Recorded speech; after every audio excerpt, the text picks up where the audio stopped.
Jai Gurudev.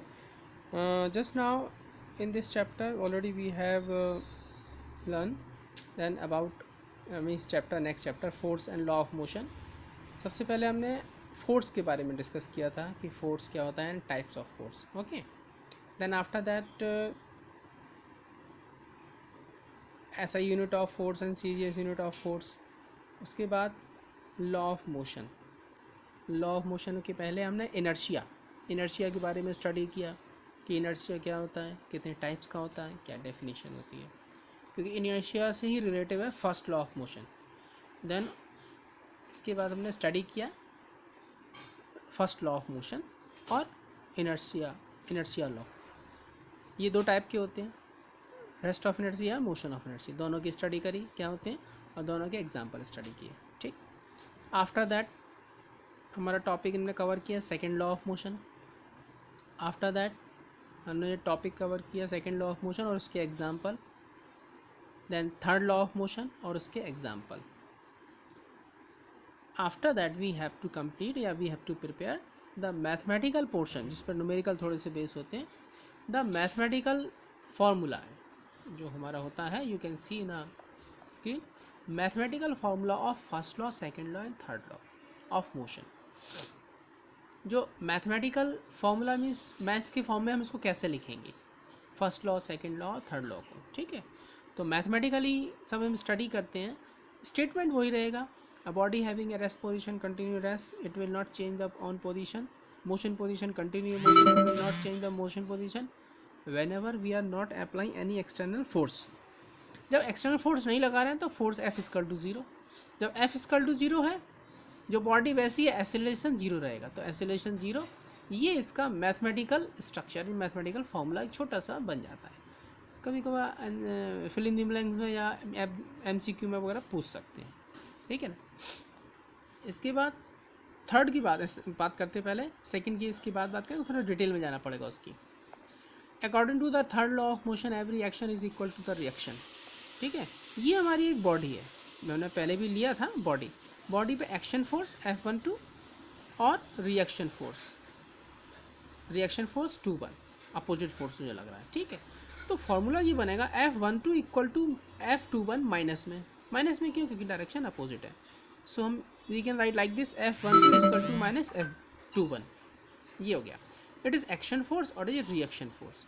तो net force कितना हो गया, अगर इसको उठा के इस साइड लाएंगे तो F12 plus F21 equal to zero. It is a formula of third law of motion. इसके एग्जाम्पल भी हमने रीड किए, एग्जाम्पल भी लिए थे. और इसके और एग्जाम्पल NCERT में आप रीड कर सकते हैं. देखिए एग्जाम्पल तो बहुत सारे हो सकते हैं, अलॉट ऑफ. तो जो NCERT में भी हैं वो भी आप रीड करिए. कुछ प्रॉब्लम है तो फिर आप पूछिए, टेलीफोन नहीं पूछ सकते हैं, व्हाट्सएप से पूछ सकते हैं, जैसे पूछना हो. ठीक है ना. अब हम मैथमेटिकल कैलकुलेशन करते हैं सेकेंड लॉ ऑफ मोशन. हाँ, सेकेंड लॉ की डेरिवेशन की बात करते हैं. जो डेरिवेशन या फिर मैथमेटिकल स्टेटमेंट आपका एज इट इज़ रहेगा वही कि applied force is directly proportional to the rate of change of momentum. उसी स्टेटमेंट के फॉर्मूले से हम इसको डेराइव करेंगे. देखिए second law of motion, then applied force statement के अकॉर्डिंग. आपको अगर डेराइव करने के लिए आता है तो स्टेटमेंट भी लिखना पड़ेगा. यहाँ पे स्टेटमेंट लिखेंगे कि एक second law of motion, the applied force is directly proportional to the rate of change of linear momentum. इसी को अपने वर्ड में लिख देंगे, वो स्टेटमेंट हो जाएगा. कि पूरा आता है ये 5 नंबर का. कितने नंबर का, 5 नंबर का. और कन्फर्म बहुत बार आ चुका है, हर बार आता है. फिर लिखेंगे अप्लाइड फोर्स, ये प्रोपोर्शनलिटी का साइन है. प्रोपोर्शनलिटी का मतलब होता है लगभग बराबर, प्रोपोर्शनलिटी.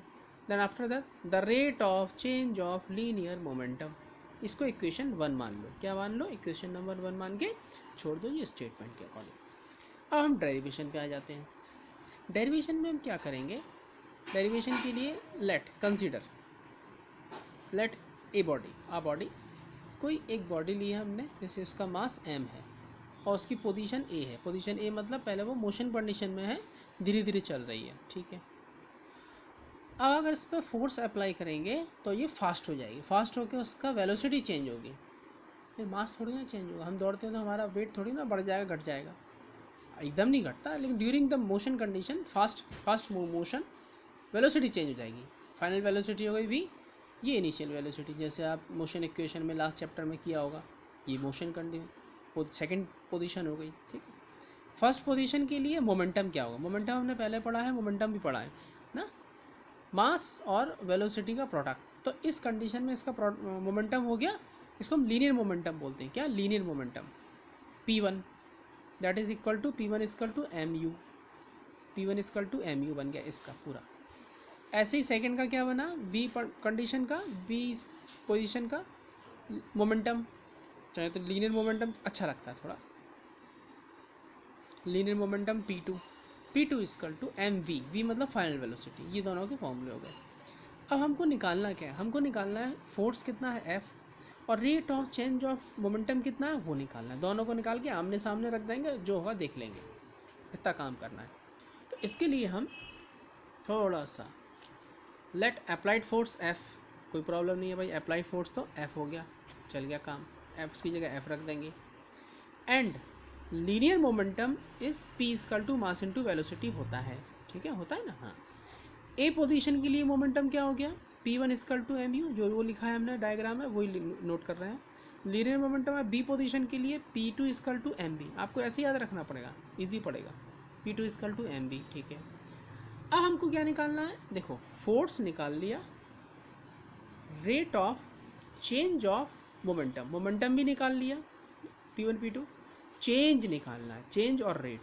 तो चेंज और रेट निकालने के लिए हम क्या करेंगे, चेंज का मतलब होता है, चेंज का मतलब खुलना नहीं है पैसा ले दे दो, नहीं, मतलब चेंज का मतलब होता है फाइनल पोजीशन माइनस इनिशियल, या final momentum minus initial momentum, ये होता है चेंज।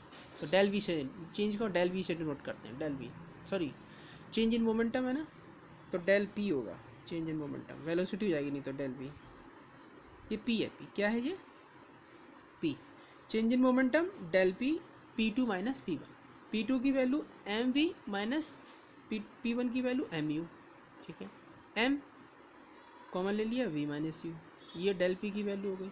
अब निकालते हैं, चेंज निकालिए rate, rate of change of linear momentum,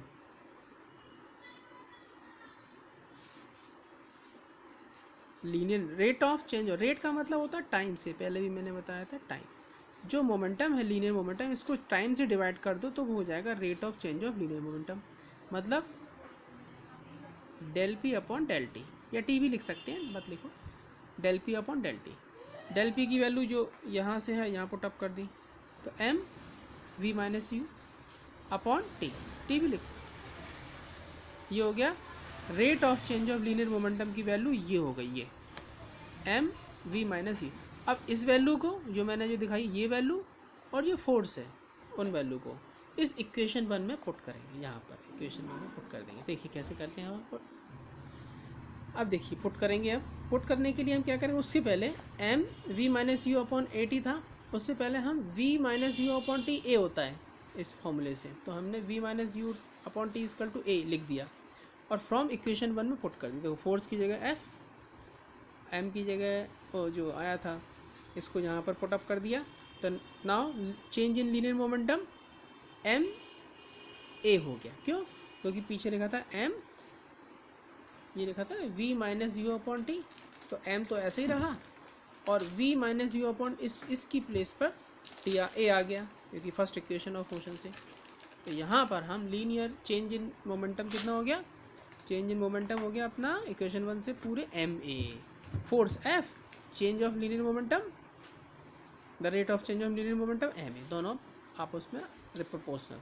proportionality का कांस्टेंट हटाएंगे तो कांस्टेंट आएगा के की वैल्यू 1, मतलब मीडियम, हवा जो भी कुछ, के इक्वल टू 1 ले लिया, F equal to M A, it is the formula of second law of motion, F equal to M A.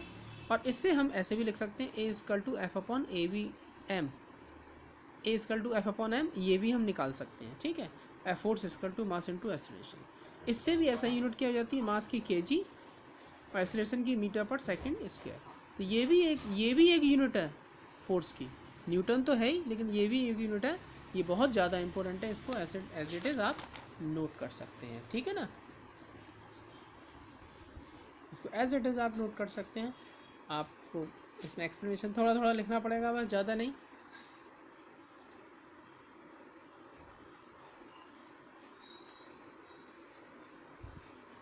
Then after that